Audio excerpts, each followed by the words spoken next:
now that your husband's dead, we can sell this place."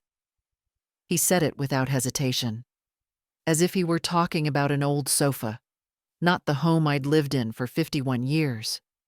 As if the word dead didn't still hang in the hallway like his favorite winter coat. My son, Garrison, stood in my kitchen with a coffee he didn't bother offering to make for me, pointing at the walls, the ceiling, the garden. "It's too big for you, Mom. What are you going to do here all alone?" I didn't answer. I couldn't. I was still holding the teacup I'd poured 20 minutes ago, now cold. My fingers had gone numb around the porcelain. He looked around with that managerial squint of his, real estate agent eyes, already dissecting my life into square footage and resale potential. 3 bedrooms, corner lot, great school district. We could get a good price. I know a guy who could do minor repairs, fix the porch railing, and if we stage it properly. I finally found my voice. "Stage it?" "For buyers," he said, sipping his coffee. "We'd rent a few pieces, clean up all the old photos and stuff. People want to imagine their life here, not yours." Not yours. He meant the quilts I'd sewn by hand, the cross above the kitchen door, the row of mugs we collected over 40 years of road trips. He meant the swing Derek hung for the grandkids, the one no one used anymore. He meant the creaking steps he never helped fix and the lilac bush I planted when his sister was born. He meant everything that was mine. "I'm not ready," I said finally. He frowned like I'd dropped a plate. "Ready? Mom, this is just practical. You don't need all this space. You'll be safer in a condo. Closer to the city, elevator access. You could even—" I said I'm not ready. He paused then. Just a beat. But not because he understood. It was the pause of someone recalculating a negotiation strategy. "Okay," he said, backing off with a smile that never touched his eyes. "We'll talk later. No pressure." He left 10 minutes later, forgetting his coffee cup, as always. I stood by the window, watching his expensive SUV reverse out of the driveway like it had somewhere more important to be. The silence that settled after the engine faded was not peaceful. It was surgical, a kind of hollowing that began in the chest and spread outward. This house didn't always creak like this. The porch used to feel strong under Derek's boots. The floorboards knew the rhythm of our mornings, kettle, chairs scraping, the thud of the newspaper. I used to set 3 places at breakfast even after Lila moved out. Now, there's just one. And still, he wants to take even that. I walked through the house that night like someone circling a crime scene. My hand grazed the wood paneling in the hallway, worn smooth where Derek's shoulder always brushed past. The photo on the mantel of us in Myrtle Beach, sunburned and smiling. The dent in the armrest from his wedding ring, where he used to tap during the evening news. I sat in his chair. It groaned a little, but held me. Garrison had always been decisive, efficient. That's what they said at his office. A real go-getter. But I remember the boy who couldn't sleep without a nightlight, who cried when his goldfish died and made me hold a funeral in the garden. He didn't ask how I was coping. Didn't ask how the nights were since the funeral. Didn't ask if I ate, or if the grocery trips tired me out. He came with a plan. Not for me, for the house. For the money. I sat there until the sun went down, listening to the ticking of the old clock Derek fixed 3 times over the years. It was a sound Garrison never liked. "Too loud," he'd say. "Get a digital one." He didn't get it. The tick wasn't a flaw. It was proof of movement, of survival. I ran my fingers along the upholstery, the fraying threads. Then I reached for Derek's photo. "I'm not ready," I whispered again. But in truth, something had shifted. Not toward surrender, toward clarity. He thought I was fragile now, defeated, alone. He didn't know me at all. The next morning, I opened the cupboard above the sink and just stood there.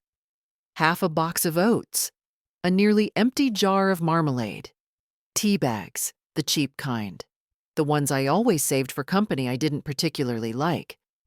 I wasn't hungry. Hadn't been since the funeral, truth be told.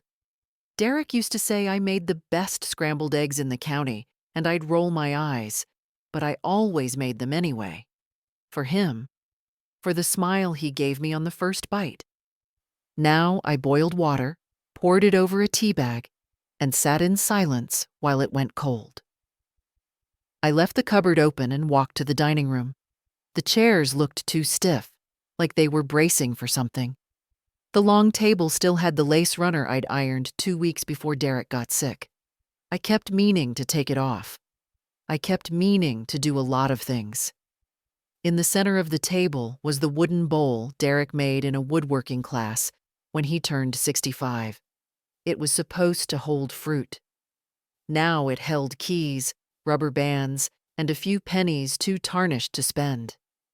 I reached in, took out a button I didn't recognize, and put it in my pocket. No reason why. It just felt like something to do. There's something hollow about a house that's waiting to be taken from you. Every floorboard becomes a whisper. Every room starts to shrink. Not because it's smaller, but because someone else is measuring it with tape and talk of modern updates. Garrison's words echoed in my head all morning. You'll be safer in a condo. As if safety was what I needed. As if my grief would be somehow cushioned by elevators and recycled air. I walked into the laundry room where the old wicker basket still sat by the dryer.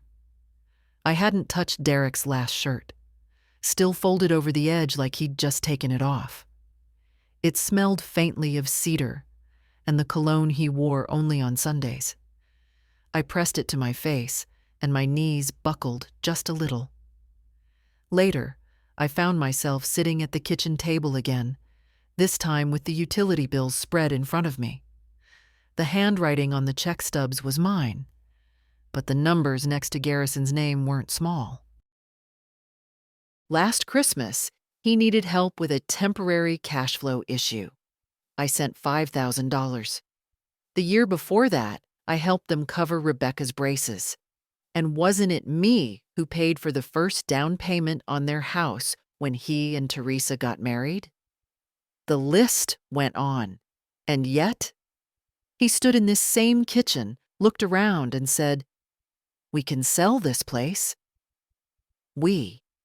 Like he was part owner of my memories, like he had a say in where I belonged.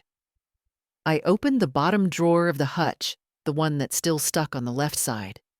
Inside were old receipts, warranty papers, and a folder marked House. I pulled it out and flipped through the documents. The deed was still in my name. Margaret Elwood, sole owner. I sat back. It shouldn't have surprised me. Derek and I bought this house when Garrison was 6, paid it off over 30 years with sweat and coupons and 1,000 quiet sacrifices. No refinancing, no second mortgage. Every scratch in the floor had a story. Every corner had a ghost of someone we loved. It wasn't just a house. It was a life. And suddenly, I realized I didn't want to spend my final years explaining that to anyone, especially not to my son, who saw it as an asset. The kettle began to whistle, loud and shrill, snapping me out of the paperwork. I turned it off and stood there, watching the steam rise. Somewhere deep in my chest, beneath the ache and the tiredness, a small, stubborn thing stirred. It wasn't anger, not quite. Not yet. It was something older than that. Something like resolve. I walked back to the open cupboard, took out the oats, measured a portion, heated the milk just right. added cinnamon the way Derek liked. I sat down and ate every bite, not because I was hungry, but because I needed to remember what it felt like to care for someone, even if, just for today, that someone was me. The card came 2 days late. I found it in the mailbox tucked between an electric bill and a catalog I hadn't subscribed to in years. A small white envelope with my name, Mom, scribbled in Garrison's hurried print. No return address. No stamp either. He must have dropped it in himself. Inside was a store-bought card, one of those generic ones with a watercolor vase and "Thinking of you on your special day," printed in script. No note.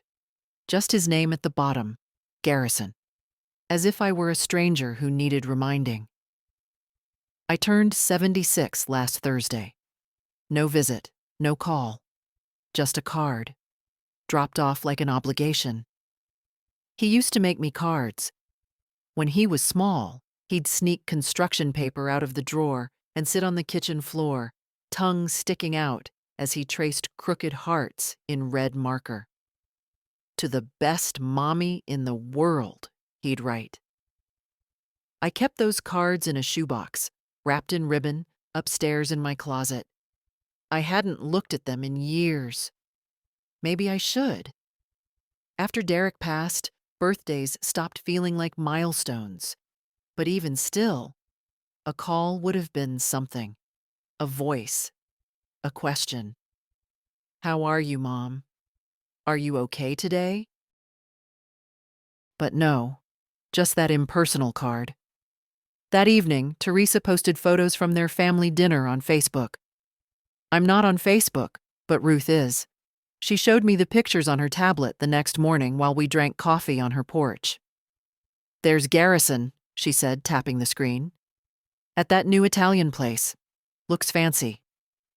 The photo showed a candle-lit table. Garrison smiling, raising a glass of wine. Teresa across from him in a red dress. Rebecca next to her, half smiling, scrolling her phone. No sign that it was my birthday. No mention. "It must have been for something else," I said, trying to sound casual. "A work thing, maybe?" Ruth didn't say anything, just nodded slowly and put the tablet down. But I could feel her pity, like a weight on the table between us. I walked home in silence. The leaves on the sidewalk were crisp under my shoes, and the sun was already dipping behind the elms by the time I reached my porch. That chill in the air, late October, just before the real cold sets in. The kind of air that tells you the year's almost done. I sat on the steps for a while, watching nothing. A car drove by, not Garrison's. I thought about calling him, just to ask why, just to say, "You forgot me." But then what? He'd apologize, maybe. Blame work, stress, some vague excuse about time getting away from him. He'd say I was overthinking it. That's what he always said when I brought up the things he chose to ignore. Instead, I went inside and boiled water for tea. My own small ritual. And while it steeped, I pulled down the shoebox. The lid was dusty. I hadn't touched it since before Derek's diagnosis. I sat on the rug in the living room, the same place Garrison used to build Lego castles, and fall asleep with his head in my lap. Inside the box, the cards were still bright. Faded at the edges, but the love was loud. One in particular caught my eye. Yellow construction paper, with a stick figure boy holding a bouquet. "To Mommy," it said. "You are the bestest mom because you make pancakes and don't yell when I spill." On the back, "P.S. I love you bigger than the sky." I sat with that for a long time. That little boy had once loved me bigger than the sky. When did it change? When did I stop being a mother and start being a resource? A walking checkbook, a piece of property, a house to be sold, a name on a card sent late. I put the box away carefully, slid it back into the closet, and stood there for a moment, staring at the old coats and worn shoes. Then I closed the door. There was something building inside me. Something slow but strong. Not sadness. Not anymore. Sadness had sat with me too long. This was something else. Something with edges. Not rage. I didn't have the energy for rage, but a quiet knowing. A shift. And once a shift like that begins, it doesn't stop. It started with a light bulb, the one above the back porch, flickering for weeks. Derek always changed it. He had a whole system: ladder from the shed, gloves from the drawer, new bulb from the tin box in the hall closet. "It's not just a light," he used to say. "It's safety. People fall in the dark." I hadn't bothered with it since he passed. I told myself it wasn't urgent. But the truth was simpler. I just didn't want to climb a ladder and remember what it used to feel like to hand him the tools, to watch him hum while he worked. But this morning, I did it. The bulb was too tight. I had to press harder than I should have. When it gave, the jolt sent my elbow into the frame of the door. It wasn't sharp pain, not really. Just that slow, deep ache that blooms under the skin like something blooming in the dark. By afternoon, the bruise was a pale smudge on my arm. I sat at the kitchen table, the same spot Garrison had stood, while suggesting we free up the equity, and I stared at my own skin, thinning with age, blooming with proof that I could still be hurt. Then I opened the drawer beneath the phone. The one labeled important. Inside were envelopes, dozens of them, neatly labeled: phone bill, taxes, insurance, and tucked behind them, the notebook. Blue cover, cracked spine, my handwriting across the front. Personal ledger. I hadn't opened it in years, not since before Derek's last hospital stay, not since life had blurred into doctor visits and frozen casseroles and forms I signed without reading. But today, I opened it. Page after page, dates and numbers, payments, transfers, notes. 2017, $12,000, Garrison's business loan. Just a short-term thing, Mom, interest-free. 2018, $4,500, Teresa's surgery deductible. 2019, $9,200, Rebecca's semester abroad. 2020, $3,000, roof leak on their house. We'll pay you back next month, promise. There was no next month. I flipped through faster. Each page was like a bruise. $800. Their anniversary trip deposit, $2,500. Down payment on Garrison's new car. $600. Teresa's continuing education course she never finished. Line after line, I saw it for what it was. Not generosity, not support. Extraction. Every time they called, it was a crisis. Every time I gave, it was temporary. But the calls never stopped. The crises never ended. And I never said no. Derek used to tell me, "They'll take as long as you give. That's not cruelty. That's human nature." I didn't want to believe it. I thought I was showing love. I thought I was helping. But love doesn't look like silence on your birthday. It doesn't look like plans to sell your home before the funeral flowers have faded. I stood, walked to the hall, and pulled down the box labeled taxes. Inside were bank statements. Not digital. I never trusted that. I liked paper. I liked the sound of a page when you turn it, the weight of truth in your hands. I sat for hours, highlighter in hand, yellow for gifts, pink for loans, blue for expenses they promised to repay. The page filled quickly. By evening, I had a tally. $73,480. That's what I'd given them in the last 10 years. I leaned back, pressing the cool end of the highlighter to my lips. It wasn't just the money. It was the way it had slowly erased me, one favor at a time, one kindness that became expectation. They never asked how I managed, never noticed that I stopped going to the hairdresser, stopped buying new shoes, stopped replacing the chipped plates. They didn't know because they didn't ask, and I didn't tell. I closed the ledger and placed it gently back in the drawer. Then I picked up the phone. Not to call Garrison. Not yet. I called the bank. It was time to change a few things. The woman on the other end of the phone had a cheerful voice. Too cheerful for what I was about to ask. "Mrs. Elwood, how can I help you today?" "I'd like a copy of my home's mortgage file," I said. "Everything, from the first payment to the last." There was a brief pause, then the sound of typing. "Of course. One moment, please. Yes, I see it here. Looks like the mortgage was paid in full back in," she paused again, "2012. No liens, no outstanding balances." I already knew, but hearing it said aloud did something. 12 years. Derek and I had burned the last check together, standing out in the backyard like a couple of kids playing pretend. He had danced, can you believe it? A little two-step on the patio in his socks. "We own this place," he'd said, laughing. "Every creaky floorboard, every crack in the ceiling, all ours."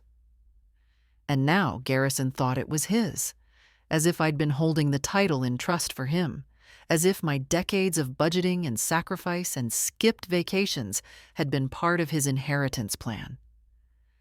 "Can you mail me the full history?" I asked. "Absolutely. Should arrive within 5 to 7 business days." I thanked her, hung up, and sat in silence.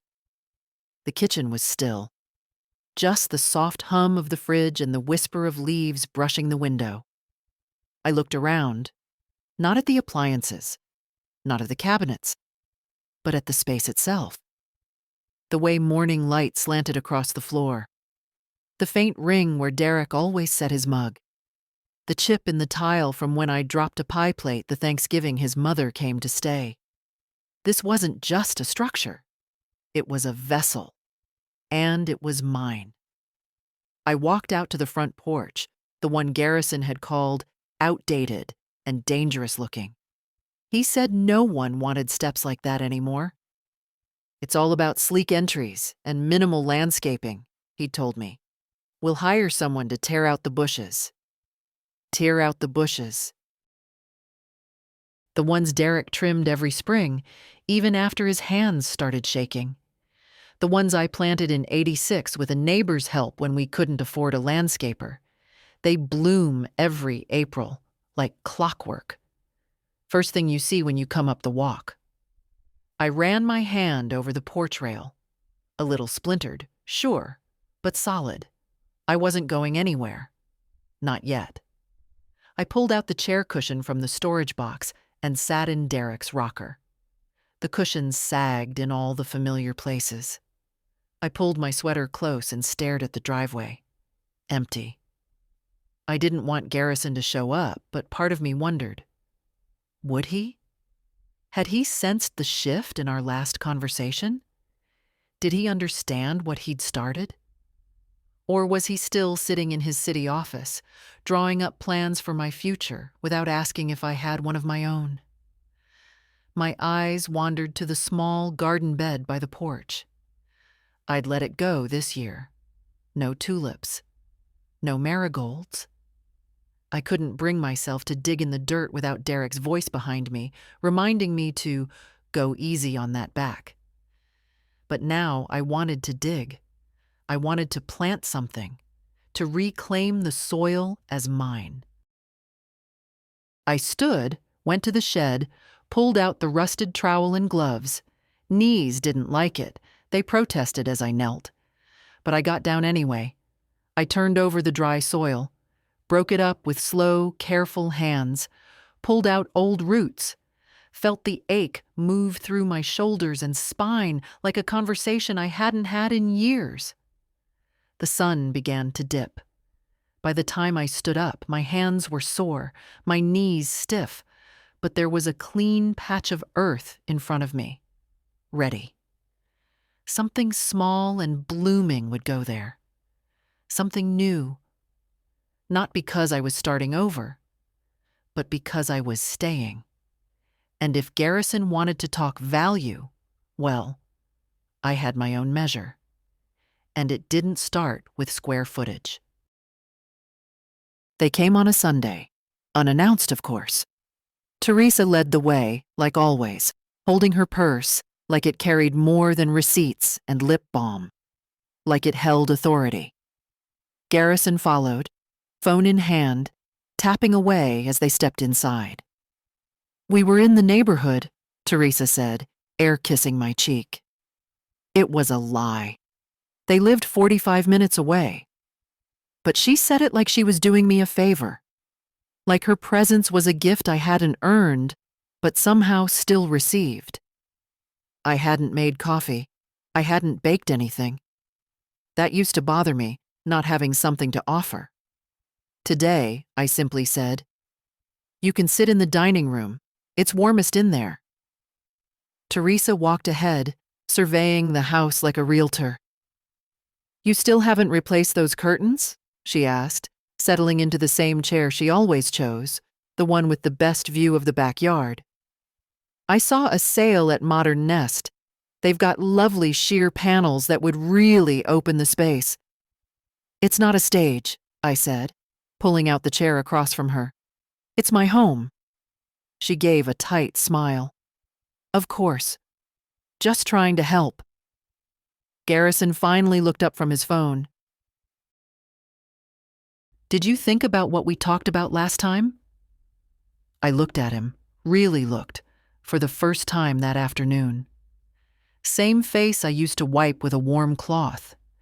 Same eyes that used to crinkle when he was proud of a drawing or a math test. But now they held something else. Calculation. "I did," I said. "And?" "I thought no." Teresa stiffened. "No to which part?" "To all of it," I said calmly. "The sale, the move, the idea that I need managing." Teresa opened her mouth, but Garrison held up a hand. "Mom, this isn't about managing. It's about being realistic. You're not getting younger, and this house is, let's be honest, too much for one person." I leaned back.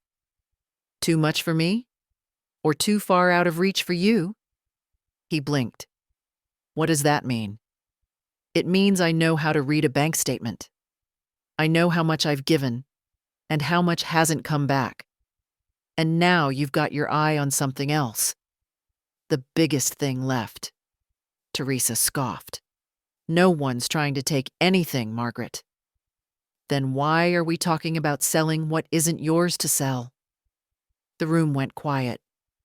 The old grandfather clock in the hallway ticked louder than usual. Teresa stood. "This isn't productive." "No," I said. "It's not polite either. But neither is telling a woman to downsize before her husband's ashes have settled." Garrison stood too, slowly, more uncertain. "We're just trying to help." "If you wanted to help," I said, standing with them, "you'd have come on my birthday. You'd have fixed the porch railing. You'd have asked how I'm sleeping at night." I looked at both of them, really looked. The picture-perfect couple. Always curated. Always polished. But something was cracked in their faces now. Something unsure. Teresa reached for her bag. "Well, we tried." "Yes," I said. "You did. And now you can try the door." She didn't say goodbye. Garrison hesitated for a moment like he might, but then he followed her out. I stood at the window after they left, watched their car back out of the driveway. The wheels kicked up a few dry leaves. Teresa didn't look back. Garrison did. Once. I didn't wave. I didn't move. I just stood there, feeling the weight shift again. There was no rage, no dramatic storm, just a clarity that settled like dust. Soft, final, familiar. I wasn't angry that they wanted the house. I was angry that they thought I wouldn't notice. The phone rang just after 9. I was already in bed, propped up on Derek's old pillows, reading a cookbook I didn't plan to use. Some nights, I just liked the structure of recipes. Clear instructions, definite outcomes, no confusion. The screen lit up. Rebecca. My thumb hovered over the button a second longer than usual. She didn't call often, not unless she needed something. But I answered. Grandma? Her voice was small, hesitant. I imagined her sitting in her car, maybe, or whispering from the hallway so Teresa wouldn't hear. I'm here, I said. There was a pause. Then, I heard what happened. I didn't ask how. That family couldn't keep quiet if their lives depended on it. I'm sorry, she said. And this time, I heard the real thing. No polish. No preamble. Why are you sorry? I asked softly. You didn't say anything cruel. You didn't try to sell my walls out from under me. Rebecca sighed. They were talking about it again tonight, like it was a foregone conclusion. Dad said you're holding on out of stubbornness. Mom said you'll get used to the condo once it's decorated right. I shut the book. They think they're being helpful, I said, even though I didn't believe it. They think practicality excuses erasure. Another pause. I told them they were wrong, she said, that this house is yours, that it's the only place that's ever felt like home. The weight in my chest shifted. She wasn't like the rest of them. She still remembered the summers on this porch, the lemonade I made too tart, the way Derek used to lift her onto his shoulders just to touch the wind chimes. I miss it there, she said, more quietly now. I miss you. I didn't reply right away. My eyes burned. You can come any time, I said. You don't need their permission. Rebecca exhaled, almost a laugh, but softer. Thank you.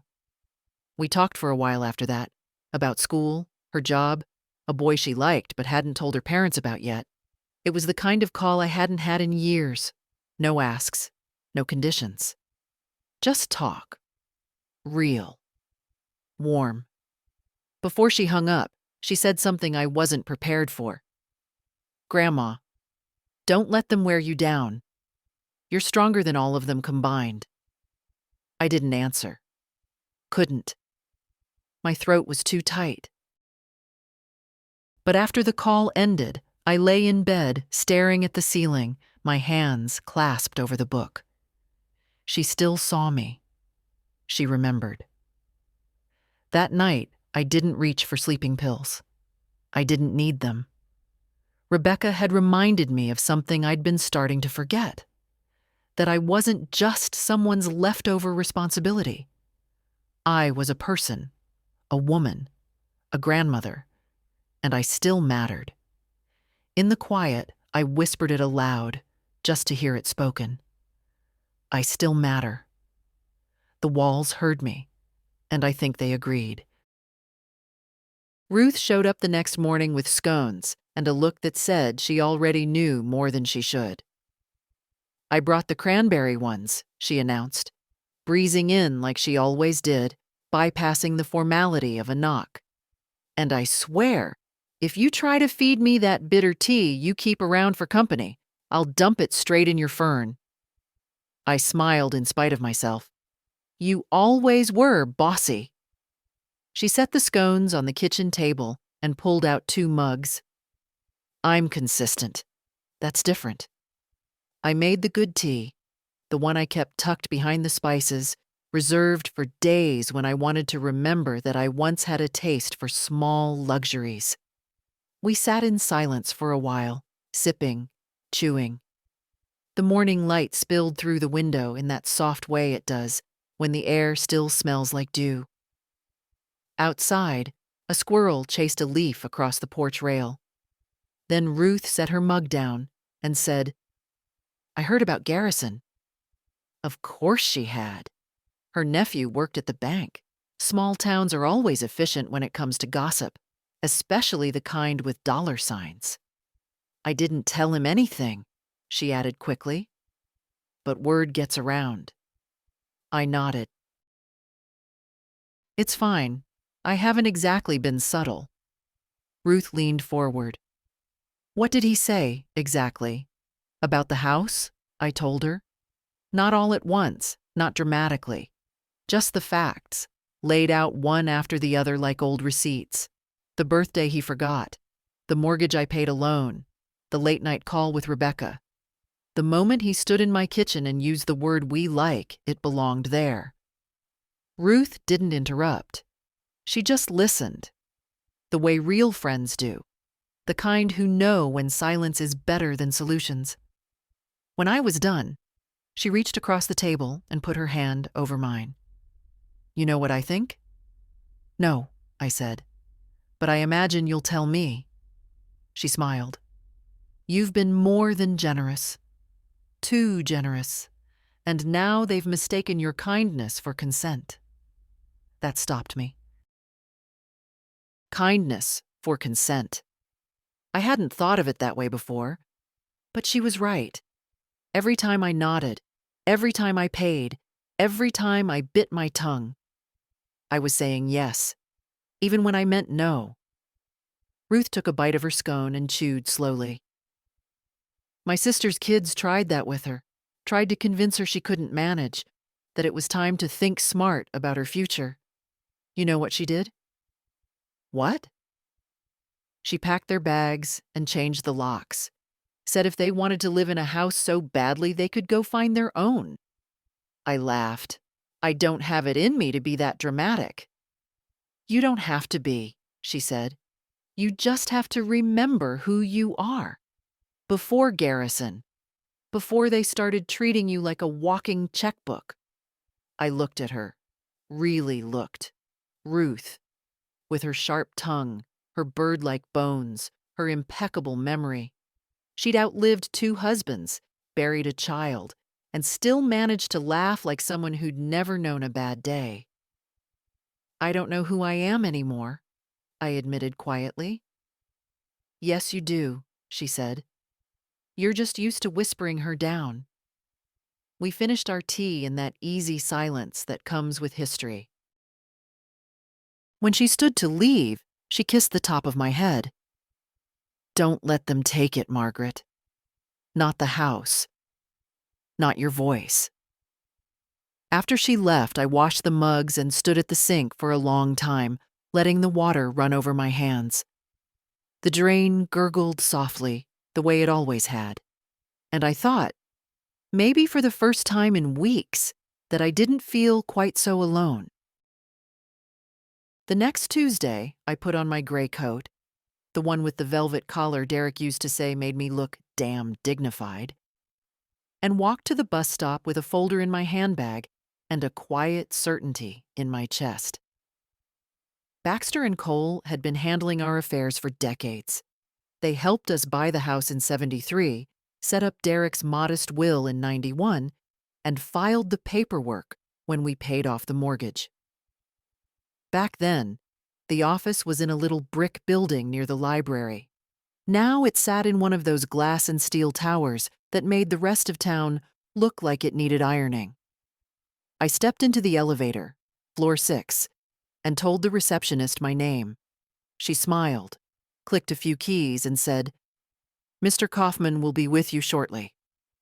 He was new, young, hair too neat, tie too bold. I'd expected that. Still, when he came out with his hand extended, calling me Mrs. Elwood, I straightened a little. He led me into his office, all gray tones and light wood, and closed the door. "What can I help you with today?" he asked, opening a notebook. I handed him the folder. Inside were the bank statements, the deed, the list of transfers I'd written by hand, color-coded. He flipped through it, his brow tightening. "This is very thorough," he said. "I kept receipts," I replied. "And memory. Both work better than you'd think at 76. He smiled, but not condescendingly. Good sign. "I want to revise my will," I said, "and I want to set up a trust." "Of course," he said, pulling out a form. Do you have an idea of what changes you'd like to make? I nodded. Garrison was out. Fully. No residue, no contingency. No, if he apologizes someday and brings me soup. I was done gambling on the idea that proximity meant love. The house, and everything not already spent or needed, would go to Rebecca. She's the only one who calls to ask how I am, I said. The only one who doesn't see me as a ledger. He nodded, scribbling notes. And I want it protected, I added. If anything happens to me, the house can't be sold by anyone but her, not even under pressure.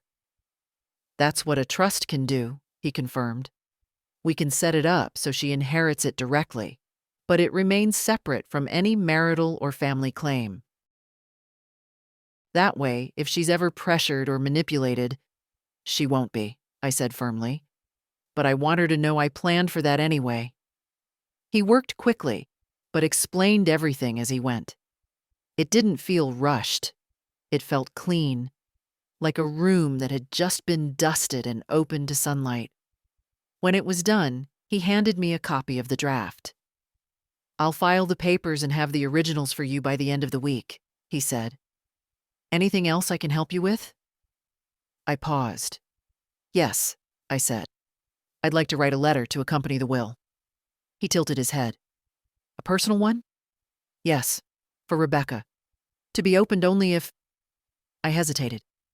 Well, when? He nodded, pulled out a cream-colored envelope and set it on the desk. I didn't write it there. I took it home. That kind of letter needed my own kitchen table, my own light, my own hand. But as I walked out of the office, past the glossy reception desk and back into the cool air of the city, I felt something I hadn't in months. Agency. No one knew yet, but something fundamental had shifted. Not in them. In me. I hadn't climbed into the attic since Derek passed. Too many stairs, too many memories, too much dust. But after the lawyer's visit, after I signed the papers and began the quiet process of reclaiming what was mine, I felt a pull. A strange, weightless kind of instinct that said, go up there. The ladder was stiff, the kind that groaned like it resented being disturbed. I tugged it down and took my time. One step at a time, one breath per rung. At the top, the air was musty, like cardboard and forgotten summers. The little bulb still worked. Its weak glow painted everything in gold and shadow. I stood for a while, letting my eyes adjust. It was all still here. Derek's fishing gear. Old Christmas decorations, boxes labeled in his blocky handwriting. Lila, school. Photos, 1980, 1992. Misk, don't throw. And there it was, against the back wall. The wooden trunk. Derek's grandfather had made it, long before either of us were born. Derek kept his keepsakes in it. Letters, notebooks, the odd coin or matchbook he insisted had meaning. He hadn't opened it much in his final years. Said some things were better left to memory. But I wasn't looking for memory. I was looking for something to anchor me now. I knelt, wincing at the stiffness in my knees, and opened the lid. The scent hit me first. Cedar and something older. Paper, maybe, or time. Inside, letters bundled in twine. Receipts from the first hardware store we ever visited. A photograph of us on our wedding day. Not the posed one, but the candid Derek's brother had snapped of us laughing in the church kitchen, elbow deep in cake. And near the bottom, a notebook. Soft leather cover, worn at the corners. I didn't recognize it. I opened it carefully.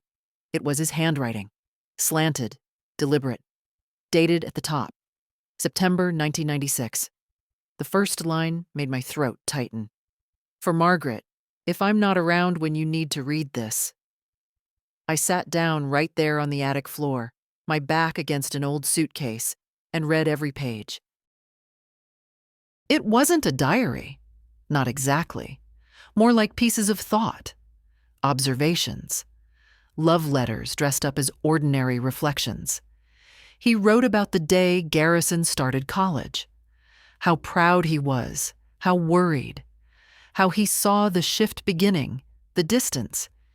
He wrote about the business loan we co-signed for him in 2004, how it felt like the beginning of being taken for granted.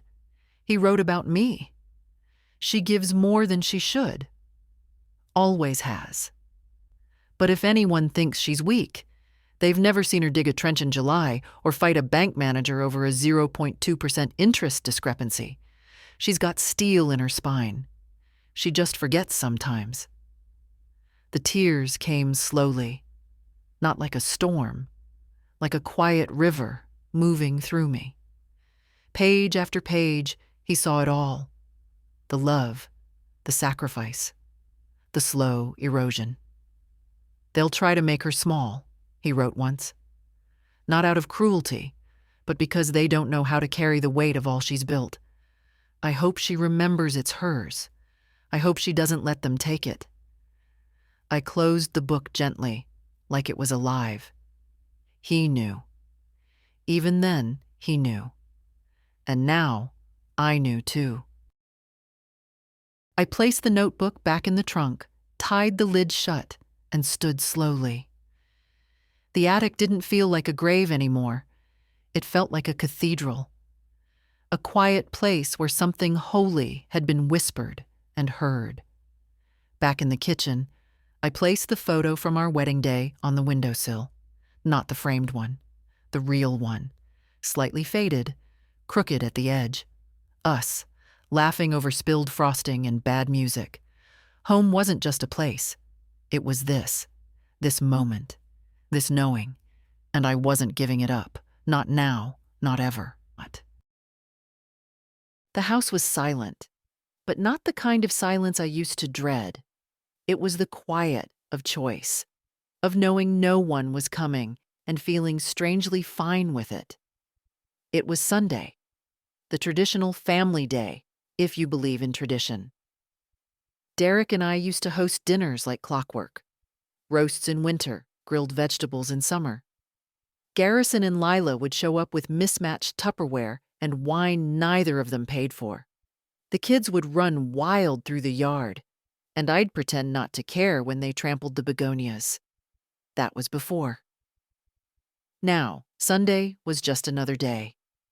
I woke early, made my tea, and stood at the window watching a neighbor's dog chase its tail in the yard next door.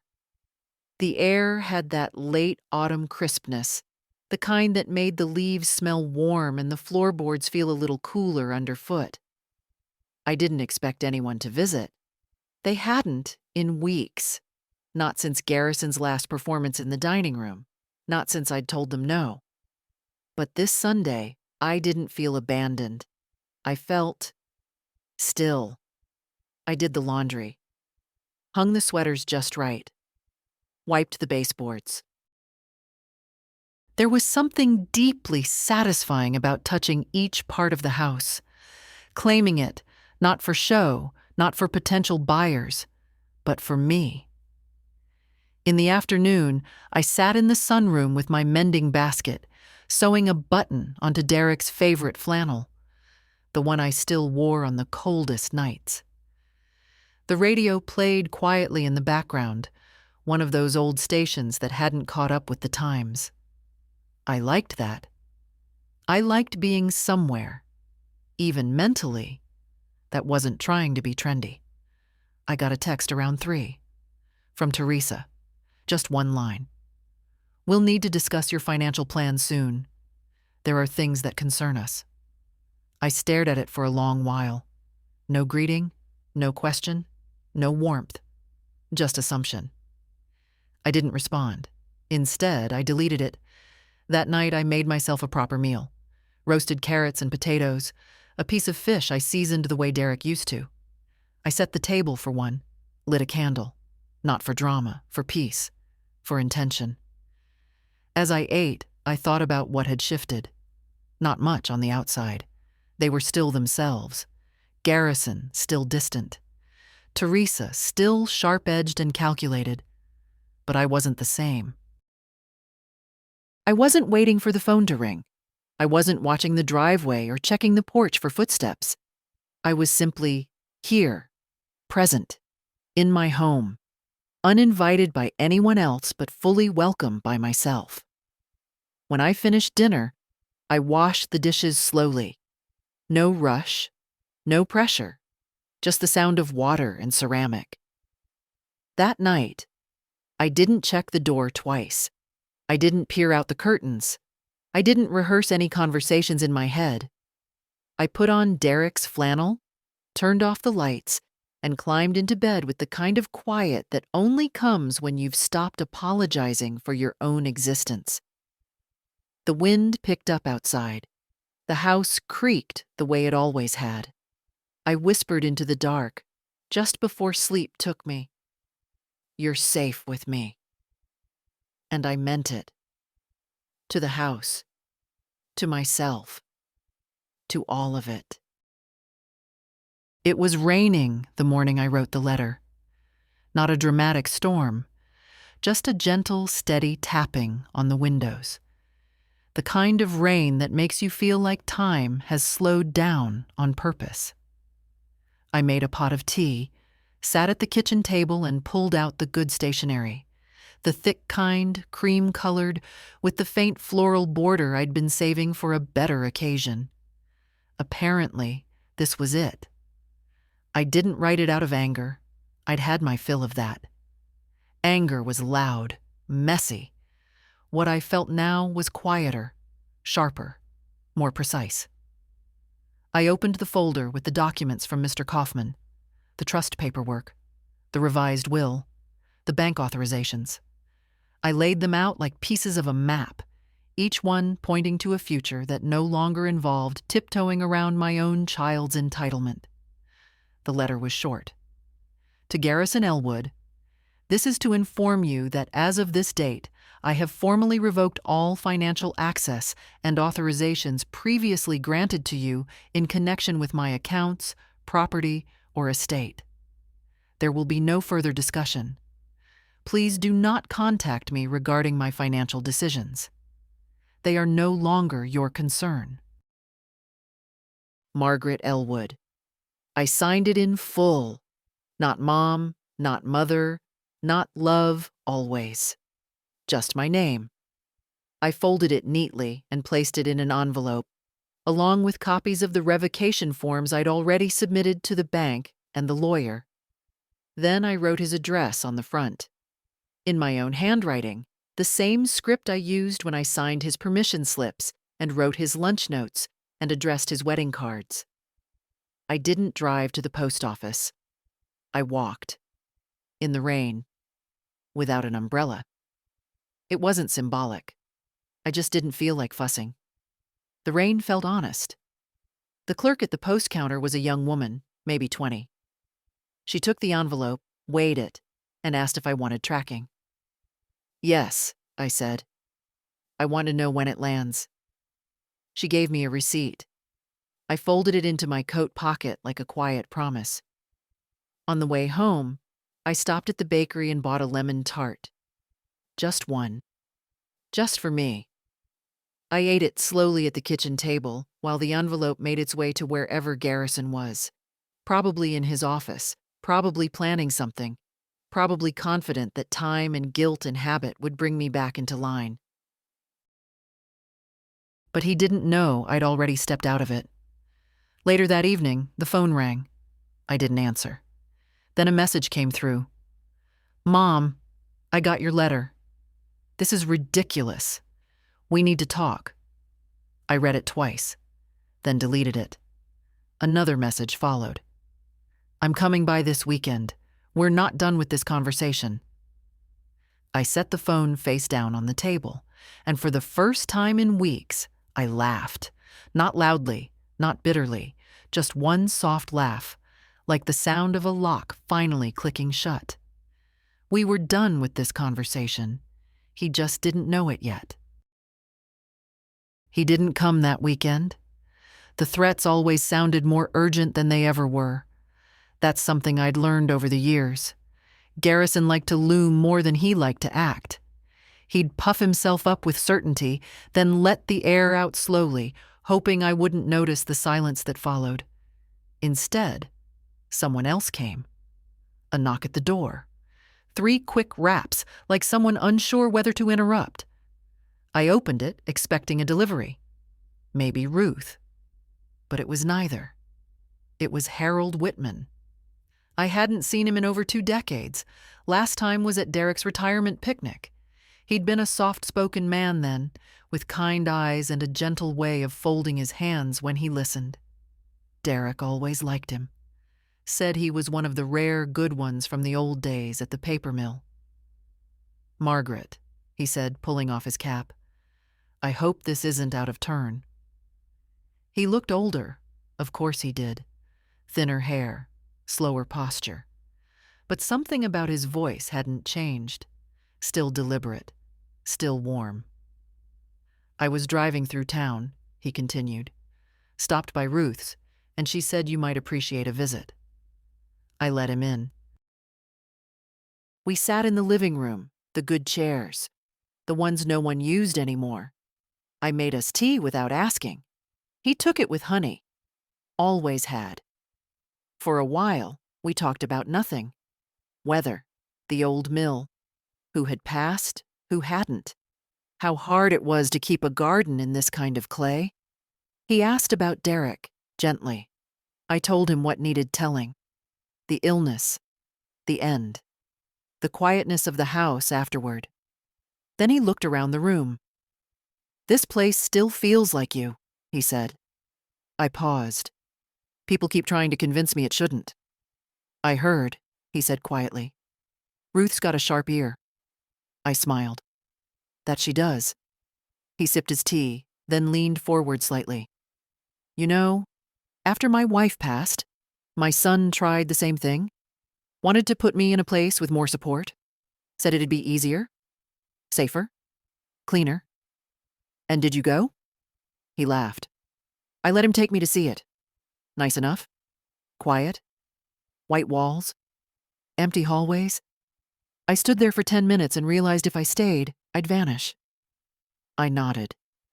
"It's a strange thing," I said. Spending your whole life building something just to have your own blood try to sweep it away. "Not always out of cruelty," he said. "No, but out of convenience, yes." We sat a while longer. The tea cooled. The rain from the day before had left the windows streaked, but the sunlight was pushing through now, warming the floor. "I'm glad you came," I said honestly. He stood to leave, but hesitated near the door. "You're not crazy," he said, turning to me. For saying no." I looked at him. "You don't think I'm being petty?" "No," he said. "I think you're drawing a line, and people don't like lines when they're used to crossing them." I walked him to the porch. He stepped off slowly, tugging his coat around him. "I might stop by again," he said. "You might be welcome," I replied. He smiled, and the years between us seemed smaller somehow. After he left, I stood on the porch for a while, watching the street. Leaves swirled along the curb. The wind had picked up again. But I felt steady. Not because of Harold. Not because of Ruth. But because the more I reclaimed, the more I remembered something vital. I wasn't waiting for anyone's permission. I already had everything I needed, including my name on the deed. He showed up on a Thursday. No call, no warning. Just the crunch of tires on gravel and the low hum of his car engine settling like dust outside my window.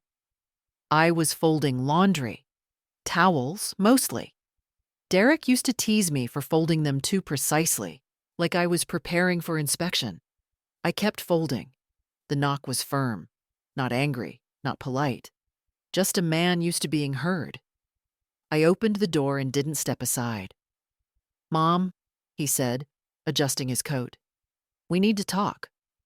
I didn't answer, just turned and walked back inside, leaving the door open wide enough for him to make a choice. He followed. In the kitchen, I placed the folded towels in a basket. He stood awkwardly by the table, like a guest unsure of his welcome, which, I suppose, he was. "I got the paperwork," he started. "I know." He rubbed the back of his neck, a habit he picked up in high school when he lied about his report cards. "Look, I know you're upset, but what you're doing, it's permanent." "Yes," I said. "You're cutting me out. I'm setting boundaries." He shook his head. "You don't need boundaries. You need help. Support. Someone to look out for you." "Then why haven't you asked how I've been? Not once. Since the funeral." He opened his mouth, closed it, searched the floor for answers that weren't there. "This isn't about spite, Garrison," I continued. "It's about clarity. About finally understanding that what you call help has always come with strings. Strings that wrapped tighter every year until I couldn't move without checking if you'd approve. I never asked for control. No, you just expected it." He blinked. "You're my mother." "Yes, I was. I fed you, clothed you, protected you. I gave when I didn't have. I gave because that's what mothers do. But you mistook that giving for owing. And now, you're angry that I stopped." He stepped back slightly, as if the words carried weight. "You're angry," he said quietly. "You've never spoken to me like this before." "I've never needed to," I replied, "because I kept thinking you'd remember who raised you. But I see now you only remember what you were given, not what it cost." He looked around the room, the walls, the stove, the chipped counter. Familiar terrain. But it didn't belong to him anymore, if it ever did. "I just thought," he paused, "you'd want us to be part of the plan." "You are," I said, "just not in the way you expected." "What does that mean?" "It means this house will stay in the family, but not with you." His jaw tightened. "Rebecca," I said simply. "She's kind. She listens. She called on my birthday." He didn't speak. "She won't sell it," I added. "She understands what it is." Garrison's face hardened. "You're letting her manipulate you."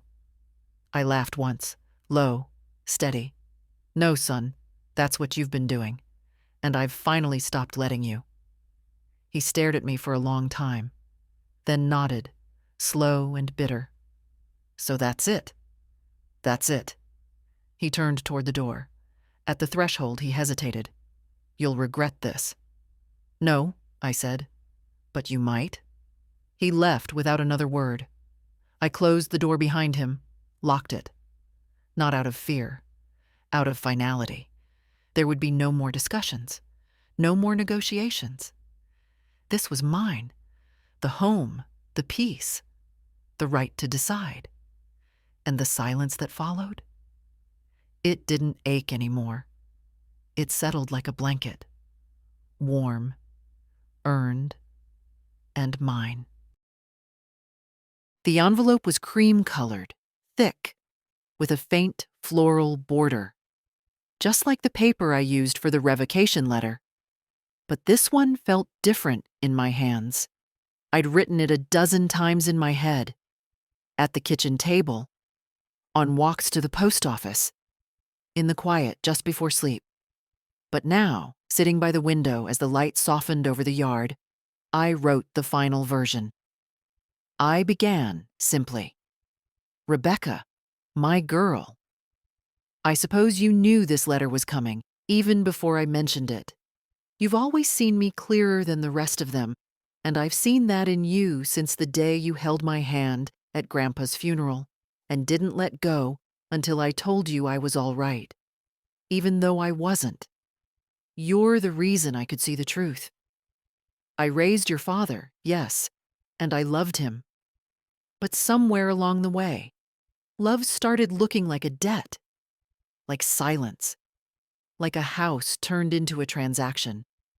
You reminded me it didn't have to be. So here's what you need to know. This house, with its chipped counters and stubborn floors, its creaky stairs and loud pipes, it's yours. Not because I want to burden you, but because I trust you to hold it with care. It's not just wood and roof and value.